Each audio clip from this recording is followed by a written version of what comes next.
Senators proposing reforms on 5 fronts, and some of them could get bipartisan support. Others will be a tough sell in a Republican-controlled Congress. His plan is called Securing the Border and Fueling Economic Prosperity. It's a 21-page framework for a plan, and it would include investments in border security.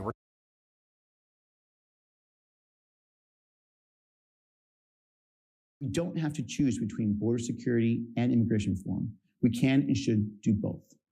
We need to secure the southern border, reform our asylum system, expand legal pathways to citizenship, protect dreamers, and tackle the reasons why people leave their homes in the first place. All right, sorry, I think you lost my mic there. Let's talk about some of the other points of this plan. It would establish a pathway to citizenship for dreamers, establish more legal ways to enter the U.S. by lifting the caps on visas and green cards and the like. It would also, at the same time, roll out e-verify requirements across the country so that it would ensure that, workers are legally allowed to work. It would also make changes to the asylum system, make the asylum system harder to obtain, and address root causes of migration, basically try to work with other countries to try to establish and incentivize countries to manage and resettle refugees and the like. There have been a number of high-profile efforts to reform our immigration system, led by Arizona senators, and they haven't been successful. Back in 2005, Senator John McCain introduced the McCain-Kennedy bill, which included a path to citizenship and comprehensive reform.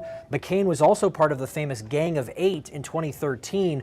That was passed by the Senate, and then it failed in the House. That's the closest we've gotten to comprehensive immigration reform. More recently, Senator Kyrsten Sinema was a lead negotiator in a bipartisan bill that would have done a number of things, including hire more agents and make the asylum system more difficult to, and eliminate some of the backlog there. That bill was opposed by Donald Trump in the campaign. He said he did not want to deliver Joe Biden a victory so close to the election. In some ways, Ruben Gallego's bill is more aggressive, more expansive than Sinema's bill, so it could be a tough sell.